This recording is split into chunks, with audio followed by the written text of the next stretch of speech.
Hi, my name is Abby Underhill and I'm a senior at Baxter Springs High School, and today I'll be persuading you as to why you should not drink and drive. So for starters, you shouldn't drink and drive because life is short and you never know what's going to happen to you or someone that you know. Life shouldn't be taken for granted like so many people do. So my first point of why you shouldn't drink and drive is that you could face hefty penalties for this crime. So first, you could get your license suspended, which this becomes a problem because then you can't drive yourself anywhere. You have to ask other people for rides. And then even if your license is suspended and you do drive and you happen to get pulled over for some other reason, that's going to be really bad for you. That's going to be a lot of money to get yourself out of that one. Also, you can get jail time with this, which jail time is obviously not a fun, and with that, you are going to have to pay to get yourself out of jail, and you're also going to have to pay for the tickets. Also, with a DUI, you will end up having a breathalyzer put in your car, which that's pretty embarrassing because every time you have to start your car, you have to breathe into it to make sure that you are not intoxicated. And so with this, it takes away your freedom and it drains you financially. I mean, those are one of the two most important things to most people is your freedom and money, and that's going to take a lot of it. My second point is that you are a danger to others. So it slows down your reaction time a lot when you are driving. It's, you press the brakes too late and you hit someone on accident. Maybe it's not very bad, but then the police are going to get involved because you were in a minor car accident. Then they're going to know that you had been drinking because of how you were acting.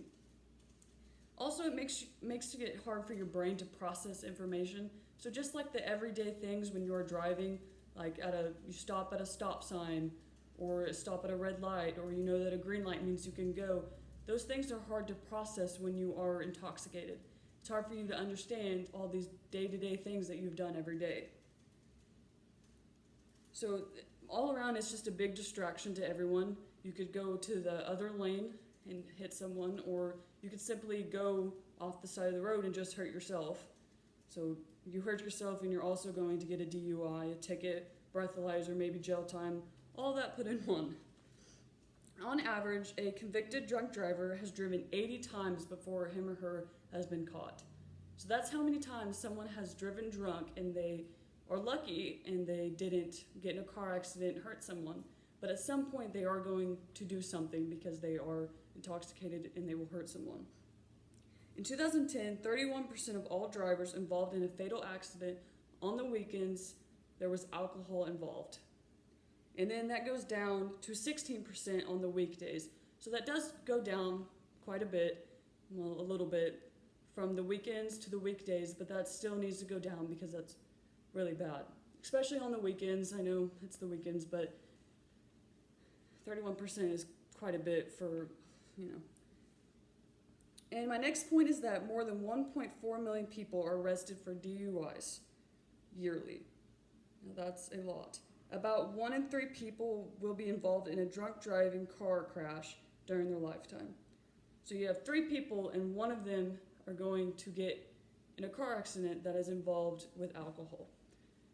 That's how much this has been going up, the rate of drinking and driving. It has gone so much. Also, it's a lot with teenagers, and then there's adults that do it.